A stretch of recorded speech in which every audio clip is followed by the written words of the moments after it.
Hello learners, it's me again, Teacher Rem, and today's video I will teach you on how to get the square root of any non-perfect square in a fastest way. Yes, on my last video, I already taught you on how to get the square root of any perfect square.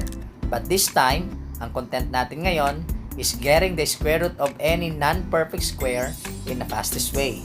Sige.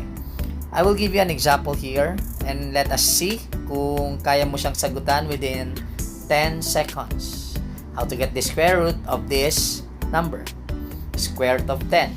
Sige, let's try. Kung kaya, just comment down your answer.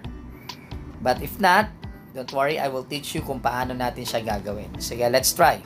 10 seconds.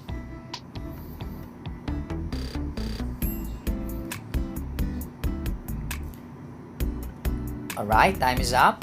So again, if you have your answer, just comment it down. But if not, tuturuan kita paano natin siya kukunin yung square root niya without using a scientific calculator.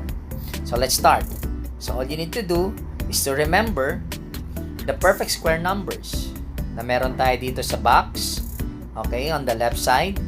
So we have perfect square numbers like 1, 4, 9, 16, 25, 36, 49, 64, 81, 100. So, and so on and so forth. So, we have only two formulae in order for us to learn this technique. Let's start. So, first, we have to break down the radicand. So, this is the formula to follow. Square root of x plus or minus y, where x is the perfect square radicand. Dapat si x ay makikita dito sa ating set of perfect square numbers. And si y is the remaining radicand. So, don't forget this, na kapag plus, ibig sabihin, yung closest perfect square natin, which is x, is less than to the radicand na ibibigay natin. So, example. So, we have square root of 10. So, anong perfect square ang mas malapit kay 10? Yes, that is 9. So, dahil si 9 ay less than 10, so we will use plus. So that is square root of 9 plus 1. Did you get it? Okay, I repeat. Since the radicand is 10, then the closest perfect square is less than the radicand. So therefore, we use plus. Okay? So therefore, we have square root of 9 plus 1. Because 9 plus 1 equals 10. That is the first formula. Next. To simplify that, we should follow this formula. Huwag tayo malula sa formula na pinapakita ko sa inyo. Aayusin natin siya, tuturo ko pa rin sa inyo sa simpleng pamamaraan. So, to simplify, we have to use this square root of x plus or minus, pero ginamit natin kanina plus, kaya we will focus to addition, y over 2 square root of x. Now, let us apply. So, the same where x is the perfect square and y is the remaining radicand. So, balikan natin. Yan, ito yung last solution natin kanina or last process. So, we're square root of 10. Binbreakdown natin si 10. So, we have square root of 9 plus 1. Next. Take note that x is 9 and y is 1. Right. So, ang square root of 9, since 9 is a perfect square, we should get the square root. So, square root of 9, that is 3. Correct.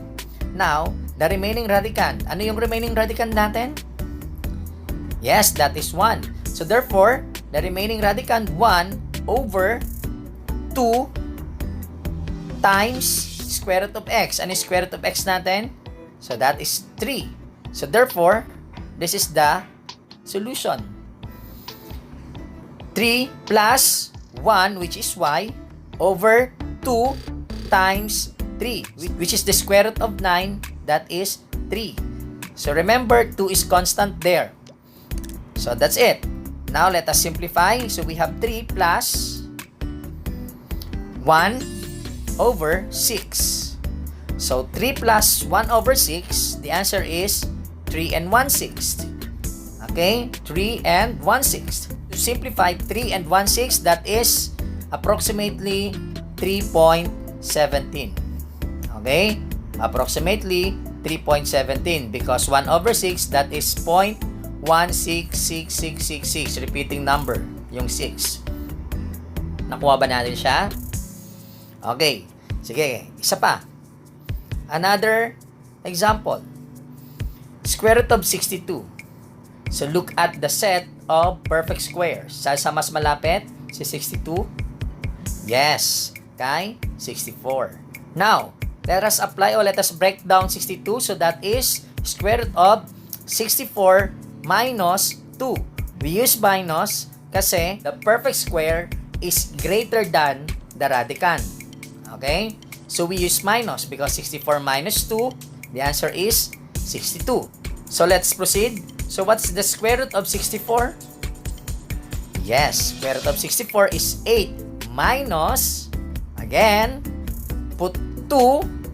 Since y is 2, so that is 2 over, we have constant 2 times square root of 64, 8.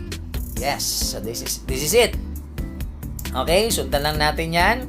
Square root of 64 ay si 8 minus 2 over 2 times 8. Okay, I repeat.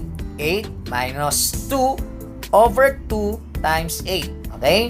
So, simplify natin. So, we have 8 minus 2 over 16. Bakit 16? From the denominator, 2 times 8. Now, let us proceed. Get the lowest term of 2 over 16. So, we have 8 minus 1 over 8. Okay? So, dito, medyo nahihirapan pa yung ilan. Paano kunin. Okay? Pero sa elementary lesson, mayroong isang process na kung saan gagawin natin common denominator. Since si 8, we can write that as 7 and 8 over 8. Okay? So we can write 8 as 7 and 8 over 8. Bakit? Because since the denominator is 8, so we will use 8 over 8 because 8 over 8 is 1. 1 plus 7, babalik pa rin tayo kay 8. So I repeat, si 8, pwede natin siyang isulat as 7 and 8 over 8. Okay? This is now the next step. 7, 8 over 8 minus 1 over 8. We will copy 7. So therefore, we have 7, then 8 minus 1 equals 7 over, copy the denominator, 8, or approximately 7.86, or 7 and 86 hundredths. Okay? So, that's it. Okay, let's try for the last time. I want you to try this. Square root of 105. Okay?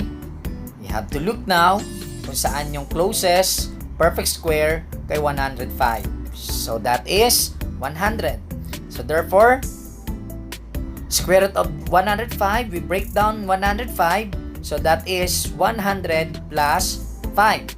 Then, square root of 100 is 10 plus. Copy 5 as the numerator over 2 times 10. Correct. Now, let us simplify. So, we have 10 plus 5 over, so denominator 2 times 10, that is 20. Then, let's get the lowest term of 5 over 20. So, that is 10 plus 1/4. Okay?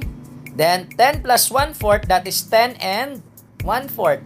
Since 1/4 is equivalent of 0.25, so therefore, the answer is approximately 10.25. So, that's it. Hopefully, may natutunan tayo sa ating video ngayon. And once again, this is Teacher Rem na nagsasabing, hindi man lahat ng tao ay mahilig sa numero, pero kapag nalaman mo ang sikreto kung paano matuto, masasabi mong, love ko to.